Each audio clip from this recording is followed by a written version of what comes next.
In the last session, we have seen two more cases of Doppler effect. तो in short, अगर आपको याद होगा तो हमने डॉपलर इफेक्ट के इन टोटल 4 केसेस अभी तक किए हैं, और इन 4 केसेस में था number 1 listener eight rest, source moving away. तो लिस्नर एट रेस्ट और सोर्स मूविंग अवे के केस में apparent frequency is V upon V plus Vs. Then listener at rest, source moving towards V minus Vs. Then we have derived in the last session only equation for listener moving towards stationary source. Listener moving towards stationary source. और अगर आपको याद होगा तो उस case में Na equal to listener moving towards मतलब distance कम हो रहा है, डिस्टेंस कम होगा तो फ्रीक्वेंसी V माइनस नहीं ऊपर V प्लस आएगा, and then listener moving away V minus VL by V। अब हमारे पास टोटल 2 केसेस और रह गए। इन रियलिटी 4 केसेस और है, उसमें से 2 केसेस हम डिस्कस नहीं करते क्योंकि वो 2 केसेस डिपेंड करता है स्पीड्स पे, speed of source and speed of listener. लेकिन in any case when both are moving, तो ये 4 जो केसेस हमने लिए हैं, हम इसका टेबल बनाएंगे, अब we will put down properly. But ये जो 4 केसेस है, इसमें से पहले 2 केस में लिसनर स्टेशनरी है, बाकी के 2 केसेस में सोर्स स्टेशनरी है, राइट। तो लिसनर स्टेशनरी है, इसके लिए यहाँ पे VL मिसिंग है, और सोर्स स्टेशनरी है, इसके लिए यहाँ पे VS मिसिंग है, राइट। अब जब दोनों when both source as well as listener moves, तो इक्वेशन में VL और VS दोनों रहेंगे। अब डिपेंड करेगा कि सोर्स और listener if both are coming towards each other. Example, I have given you an example जिसमें यू हैव अ व्हीकल, एक ट्रक आ रहा है सामने से हॉर्न ब्लो करते करते, और you are going towards that, you are listener and that truck is source, तो relative distance हो रहा है कम। जब भी relative distance कम होगा तो apparent frequency will be greater than real frequency। अब बुक में लिखने का तरीका उनका अलग है, वो ऐसे लिखते हैं Na equal to N0 V plus minus VL upon V minus plus VS। What they are trying to tell you is when source and listener they are moving towards each other, इसको बोलते हैं relative approach। तो उस case में ऊपर plus है, नीचे minus है। और उल्टा, जब वो ट्रक आपको क्रॉस करके गया, मतलब लिसनर और source will move away from each other, इसको बोलते हैं रिलेटिव रिसीड। रिलेटिव रिसीड मतलब दूर जाना। तो उस केस में ऊपर माइनस आएगा, नीचे आएगा प्लस। तो this is what they are trying to tell you. Good. तो अब what we will do is, हम इसका एक अच्छे से टेबल बना लेंगे and we will note all this thing in a table. So what we will do is, first of all we will need to know what is the situation of listener। मतलब basically as you know listener rest पे है या नहीं है। We would want to know what is the situation of source, source moving है या rest पे है। मूविंग है तो टुवर्ड्स मूविंग है या फिर अवे है। तो what we will do is, हम इसका टेबल ही बना लेते हैं।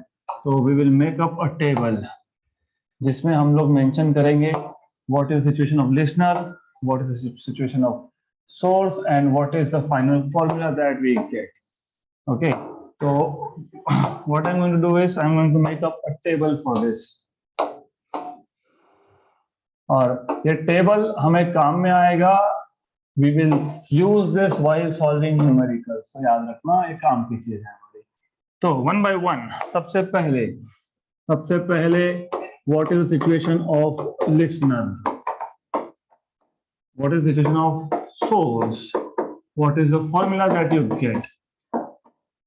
हमेशा याद रखो, अभी this point onwards एक बार आपने फॉर्मूला डिराइव कर लिए तो general structure of the formula, उसको मैं स्केलेटन बोलता हूँ। स्केलेटन ऑफ द फॉर्मूला मतलब apparent frequency upon real frequency, V और VL, नीचे V और VS, तो प्लस माइनस माइनस प्लस कुछ तो होगा, वो हम देखेंगे। ये जनरल स्ट्रक्चर है फॉर्मूला का, स्केलेटन। यू सी यहाँ पे भी वैसा था, नीचे V प्लस VS था, ऊपर V VL था, नीचे V VS था, तो साइन से प्लस या माइनस हम देखेंगे। तो condition number 1, let us take listener at rest. Okay, आपके ऊपर है, you can take any case as you want. हमने स्टार्ट कहां से किया था? Listener at rest, source moving away, तो हम वहीं से स्टार्ट करते हैं वापस, सोर्स मूविंग अवे। अब याद रखने के लिए अगर ऐसा याद है तो listener at rest, listener at rest मतलब स्ट्रेट अवे VL हो गया 0 और सोर्स इज मूविंग अवे। जब सोर्स अवे मूव होगा, सोर्स जब अवे मूव होगा तो apparent frequency is less than real, तो apparent by real is less than 1, मतलब ये जो रेशियो है ये less than 1। Ratio less than 1 कब होता है? Denominator greater than numerator. Greater कब आएगा? जब बीच में प्लस साइन आएगा। तो this is how you remember. Number 2, number two में अभी भी लिसनर जो है वो रेस्ट पे है, सिर्फ अब सोर्स जो है वो आ गया मूविंग टूवर्ड्स, तो मूविंग टूवर्ड्स और लिसनर इज एट रेस्ट। तो लिसनर जब जब रेस्ट पे होगा तब तब न्यूमरेटर में से VL गायब होगा, राइट। अब ऐसा है, सोर्स इज मूविंग टूवर्ड्स, जब सोर्स मूविंग टूवर्ड्स होता है तो apparent frequency is greater than real frequency, actual frequency, तो ये ग्रेटर देन 1। ये रेशियो को अगर ग्रेटर देन 1 होना है तो न्यूमरेटर बड़ा होना चाहिए कंपेयर टू डिनोमिनेटर। वो कब होगा? जब नीचे आएगा माइनस। और याद रखना, ये जो मैं आपको बता रहा हूँ ये स्टेट बोर्ड थ्योरी से ज्यादा तो आपको जेईई नीट में लगने वाला, तो you are going to need this. Just remember the structure and understand ये प्लस माइनस कहां से आ रहा है, that's it. Case number 3, in case number 3 में अब उल्टा होगा। अब सोर्स जो है वो आ गया रेस्ट पे और मान लो listener is moving towards the source. जब listener is moving and source at rest तो यहां से VS गायब, और यहां पे मूविंग टूवर्ड्स बोला मतलब रिलेटिव डिस्टेंस कम होगा, डिस्टेंस कम होगा, मतलब ये रेशियो ग्रेटर देन 1 होगा। ग्रेटर देन 1 होने के लिए न्यूमरेटर होना चाहिए बड़ा, तो यहाँ आ जाएगा plus, right. Then fourth case, in case number 4 you have listener which is moving towards, और ये तो हमने खुद ने डिराइव भी किया था, टूवर्ड्स ना अवे, तो हमने टूवर्ड्स का डेरिवेशन किया था, तो you need to know this, and it is moving away और सोर्स इज एट रेस्ट। तो इस केस में ओनली चेंज विल बी ऊपर आएगा minus, good. Then you have case number 5, both are moving towards and towards, मतलब इसको बोलते हैं relative approach. Source is moving towards listener is moving towards source, both are approaching each other मतलब total distance होगा कम। Distance कम होना मतलब ratio का greater than 1 होना। रेशो का ग्रेटर देन 1 होने का मतलब है न्यूमरेटर डिनोमिनेटर से बड़ा होगा, न्यूमरेटर डिनोमिनेटर से बड़ा होगा। तो न्यूमरेटर डिनोमिनेटर से बड़ा कब होगा? जब ऊपर प्लस होगा नीचे माइनस होगा, right. Do you see? V plus VL V minus VS, V plus VL V minus VS, मतलब ये है for relative approach when both source of sound and listener approaching each other होगा तब। गुड। Then next case number 6, moving away and moving away, both are moving away from each other, इसको बोलते हैं relative recede. Then as you know in this case distance is increasing मतलब ratio is less than 1 मतलब denominator should be greater than numerator. तो हो गया आपका ये फॉर्मूला रेडी। तो this is what you are going to have, v minus vl upon v plus vs। Simple. तो ये 6 फॉर्मूलाज है in total there are 6। so you will need these 6 formulas to solve numericals. So let us solve first numerical. Okay, 8.6, a rocket is moving at a speed of 220 meter per second towards a stationary target. तो आपका जो target है वो stationary है और rocket is moving with a speed of 220 metre पर second. It emits a wave of frequency 1200 hertz. किसने emit किया? रॉकेट ने। तो सोर्स कौन हुआ? Rocket, right. और ओरिजिनल फ्रीक्वेंसी कितना है? 1200 hertz. Some of the sound reaching the target gets reflected back to the rocket as an eco.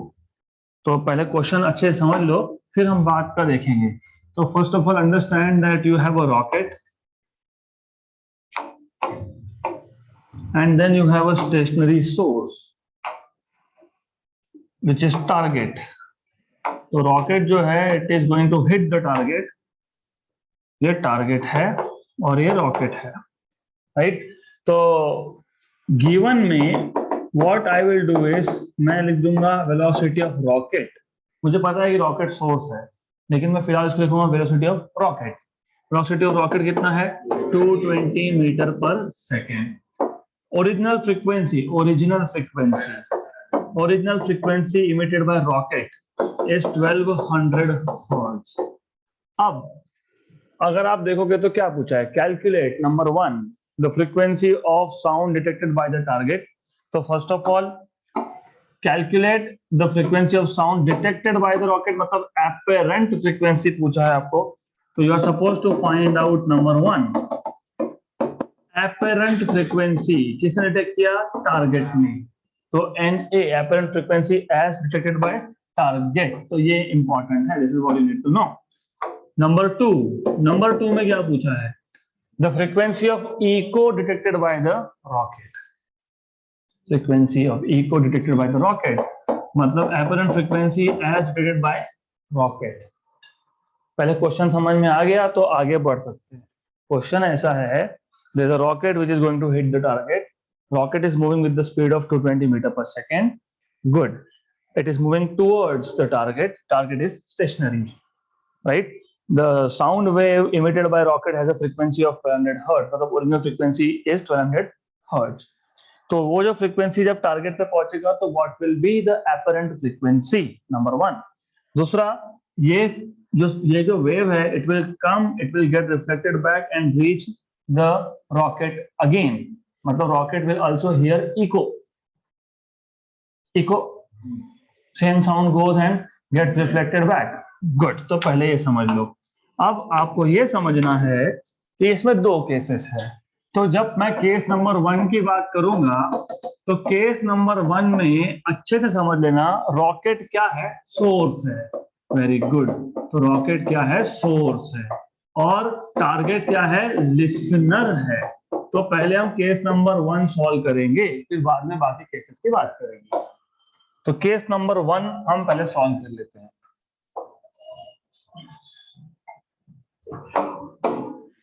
And well by the way, in case number 1 as you say source is moving towards listener is at rest. Source moving towards listener at rest.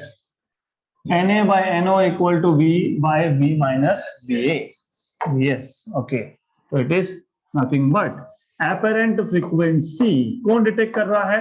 Target upon real frequency किसने emit किया? Rocket.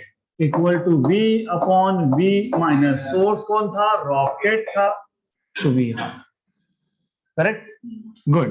तो इसको solve करना पड़ेगा। Apparent frequency as detected by target is v upon v minus vr into NOR। Okay, तो v दिया है आपको 330, तो speed of sound in air is 330 meter पर सेकेंड। तो यह आ जाएगा 330 अपॉन, आ जाएगा 330 माइनस 220 और ये है 1200, तो ये आ जाएगा 330 अपॉन 110, 1200 वन जा एंड थ्री जा, दिस इज 3600। तो apparent frequency as detected by target is 3600 hertz. ये हो गया पहला केस खत्म। अब जो सेकंड केस है, इट इज वेरी इंटरेस्टिंग। इस केस में देखो हो क्या रहा है, ये जो साउंड आएगा ये रिफ्लेक्ट होकर वापस जाएगा। ऐसा सोचने से की जगह पे ये सोचो कि खुद टारगेट ही इमिट कर रहा है, तो target becomes source, right, good. तो इन सेकंड केस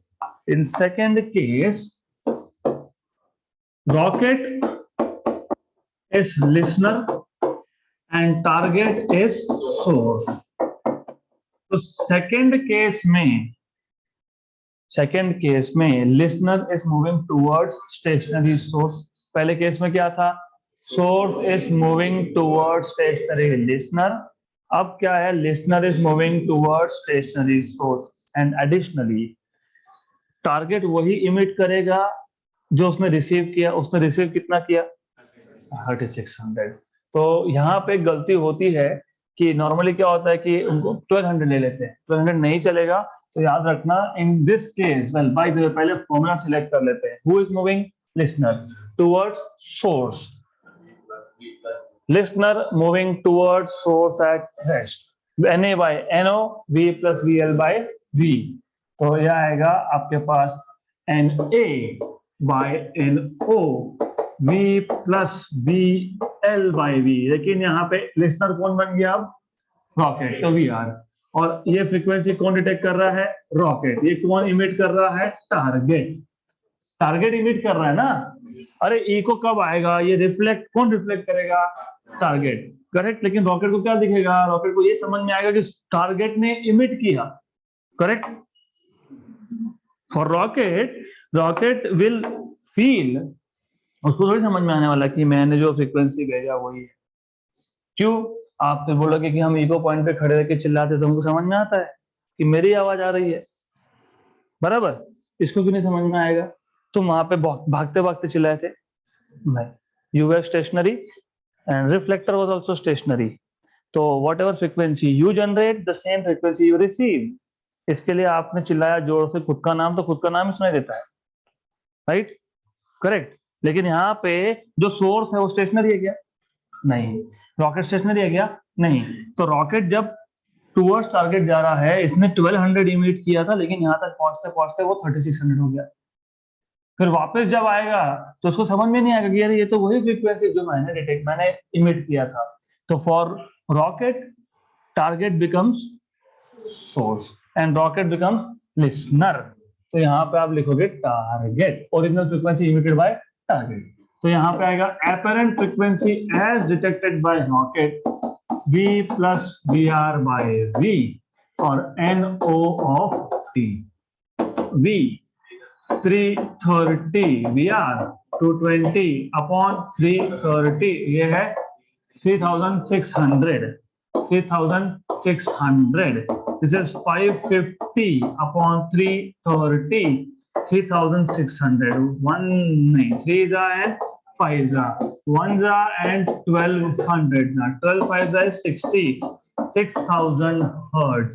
तो जो रॉकेट ने फ्रीक्वेंसी इमिट किया था 1200 का, वो रिफ्लेक्ट होकर जब वापस खुद तक पहुंचा तो हो गया 6000 हर्ट्ज का। So there is 5 times, right? So this is how you're supposed to solve this question. Next question.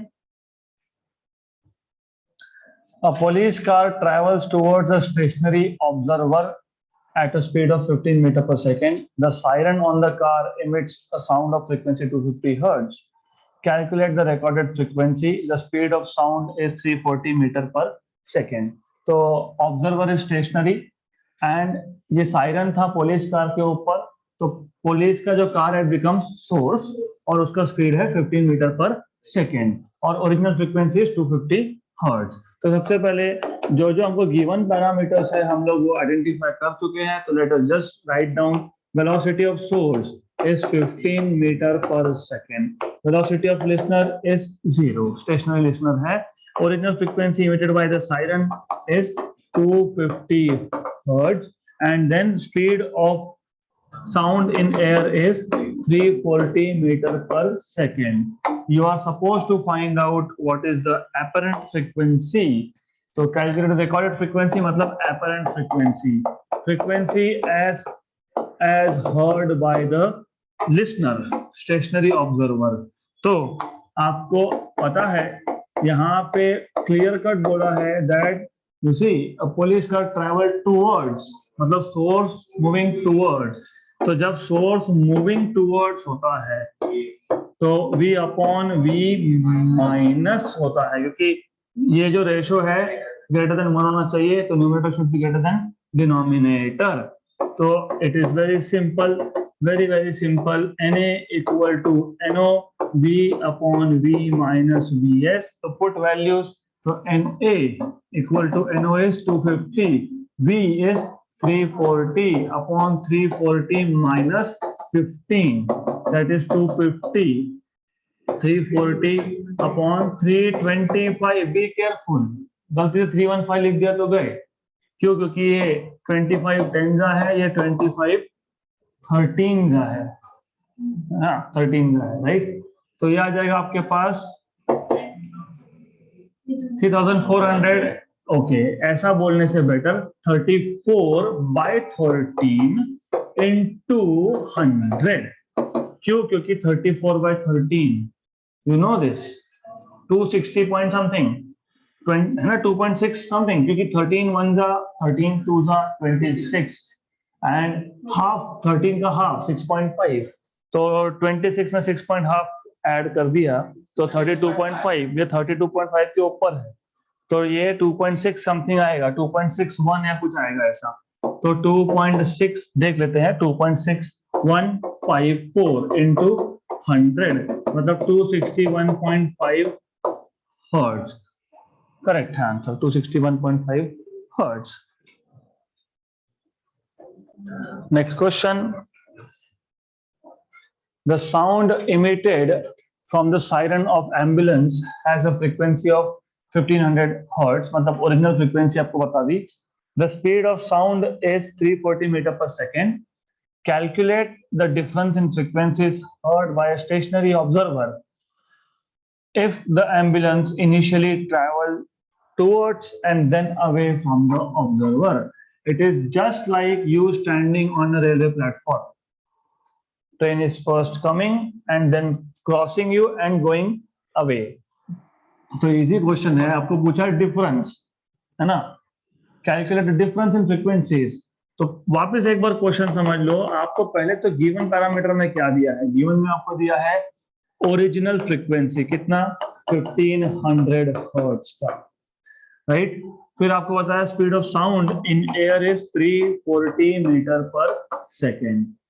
Calculate the difference in frequencies as heard by stationary observer if the ambulance is initially traveling towards and then away at a speed of 30 meter per second. तो source का speed कितना 30 metre पर second. Stationery तो listener तो वैसे भी stationery तो VL is 0 and you are supposed to find out difference. अब एक काम करते हैं, सबसे पहले हमको फाइंड क्या करना है वो समझ लेते हैं. You see, जब सोर्स मतलब एम्बुलेंस टुवर्ड्स स्टेशनरी ऑब्जर्वर आ रहा है टुवर्ड्स स्टेशनरी ऑब्जर्वर, उस केस में एपरेंट फ्रीक्वेंसी फाइंड करना पड़ेगा. फिर जब वही एम्बुलेंस ऑब्जर्वर को क्रॉस करके गया तो वापस से एपरेंट फ्रीक्वेंसी फाइंड करना पड़ेगा. सिर्फ एज अ नोटेशन मैं NA इसको मैं बोलूंगा approach frequency of approach. This is apparent frequency, but apparent frequency of approach. So this is apparent frequency of approach. Apparent frequency of approach, मतलब जब ambulance listener को, ऑब्जर्वर को approach कर रहा था। और मैं इसको बोलूंगा apparent frequency of recede. Recede मतलब दूर जाना, तो एपरेंट फ्रीक्वेंसी ऑफ रिसीड मतलब when the ambulance is going away. तो आपको फाइंड क्या करना है, आपको फाइंड करना है NA minus NR, difference find करना है। और डेफिनेटली NA माइनस NR ही होने वाला है, NR माइनस NA नहीं होगा। क्यों? क्योंकि जब अवे जाता है तो फ्रीक्वेंसी कम हो जाता है ना। apparent frequency becomes less than real frequency when the source is moving away। हाँ, तो फिर जब अप्रोच करेगा तब फ्रीक्वेंसी ज्यादा होगा, तो बड़े नंबर में से छोटा नंबर सब्ट्रैक्ट करेंगे। तो बड़ा कौन सा है? NA। क्यों? क्योंकि वो अप्रोच का फ्रीक्वेंसी है। तो अप्रोच मतलब डिस्टेंस कम होता है, मतलब एपरेंट फ्रीक्वेंसी ज्यादा होता है। और NR क्या है? रिसीड का फ्रीक्वेंसी, मतलब ये लेस है। तो ये फाइंड करना है। नाउ फॉर्मूला तो आपको पता ही है। तो number one you should know what is apparent frequency of approach। Original frequency approach कर रहा है, मतलब ये रेशियो ग्रेटर देन 1 होगा, तो न्यूमरेटर ग्रेटर देन डिनोमिनेटर, तो V माइनस VS। और रिसीड का जब लिखोगे तो V प्लस VS। अब इसके आगे there are 2 ways of solving। एक तो पहले NA अलग से निकाल लो, NR अलग से निकाल लो और दोनों को सब्ट्रैक्ट कर दो। Number two directly formulas, start directly by putting formulas of NA and NR in this. वैसा भी कर सकते हो, क्योंकि उससे क्या होगा, उससे कैलकुलेशन थोड़े से कम होंगे। हाँ, आपके ऊपर है, इट्स अप टू यू। क्योंकि जब ऐसा करोगे NA माइनस NR आप करोगे तो यू सी NA में था NO V upon V minus VS, NO V upon V minus VS, और here it was minus NO V upon V plus VS। NOV common 1 upon V minus VS minus 1 upon V plus VS। आप cross multiply करना चाहो तो ठीक, direct substitute करना चाहो तो ठीक, आपके ऊपर। NOV, but I will prefer to find out NA separately and NR separately in this case, क्योंकि थोड़ा यहाँ पर दिख रहा है कॉम्प्लिकेशन है। तो anyways V plus VS minus V minus plus VS upon, हाँ, V square minus VS square, right. इसमें ये और ये कैंसर, तो ये आ जाएगा आपके पास 2 VS upon V square minus VS square. अब if you want substitute here, what is NO? 1500 into V कितना? 340 into 340 2, और VS कितना?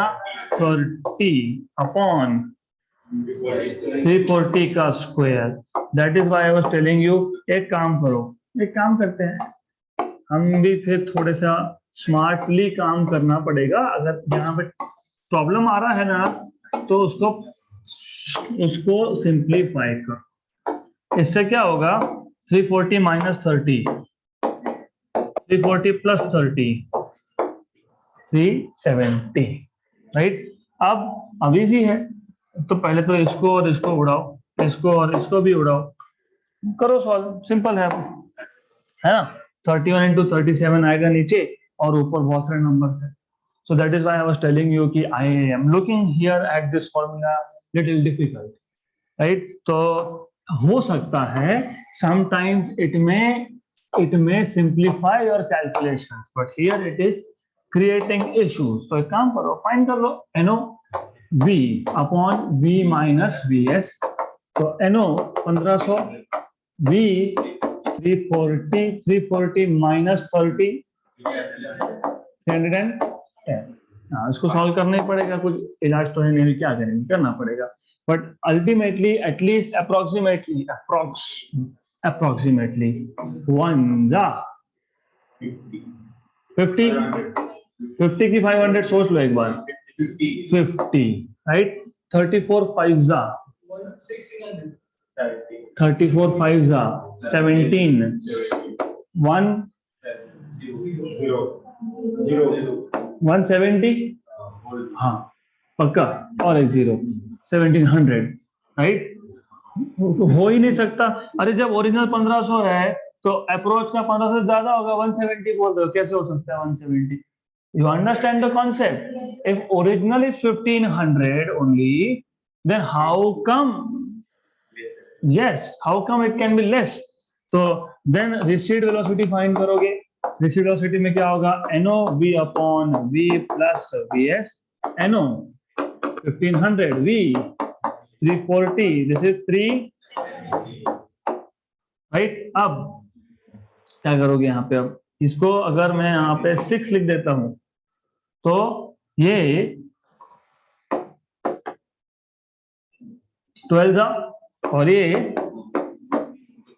500 जा राइट उसके बाद ये 6 ये 250 करते रहो ऐसा 3 और ये 17 राइट आप करो सॉल्व इसको तो दिस इज 250 इंटू 17 बाई 3 तो ये आपको सॉल्व करना पड़ेगा you have to calculate by yourself तो what I am not doing for you is calculations okay so finally you have to calculate by yourself both of them exact calculation आपको करने हैं तो only calculations are to be kept as assignment मैं आपको answer बता देता हूं I will tell you answer the answer is here that you get okay तो आंसर वो भी गलत प्रिंटेड है by the way this is wrong 1645 minus 2676 नहीं है वो this is not correct right so wait a minute you will get exact difference na minus nr ये 266 point something आता है approximately 267 hertz आएगा तो calculations I have already done but I want you to do it as an assignment and I have done with the previous formula that we used na minus nr directly solving and making equation तो वो अभी आपको करना पड़ेगा you are supposed to do it so okay I suppose you have done this but if you have not done this this calculation turns out to be 1645.16 and this is 1378.37 तो ये आपको मिल गया approach apparent frequency of approach and apparent frequency of recede फिर आप इन दोनों को जब subtract करोगे मतलब यहाँ पे तो it is 266 point something something आ जाता है ये तो Na minus NR equal to 1645.16 minus 1378.37 तो सब्ट्रैक्ट करोगे तो 266 पॉइंट समथिंग आता है which is 267 approximately so that's it for today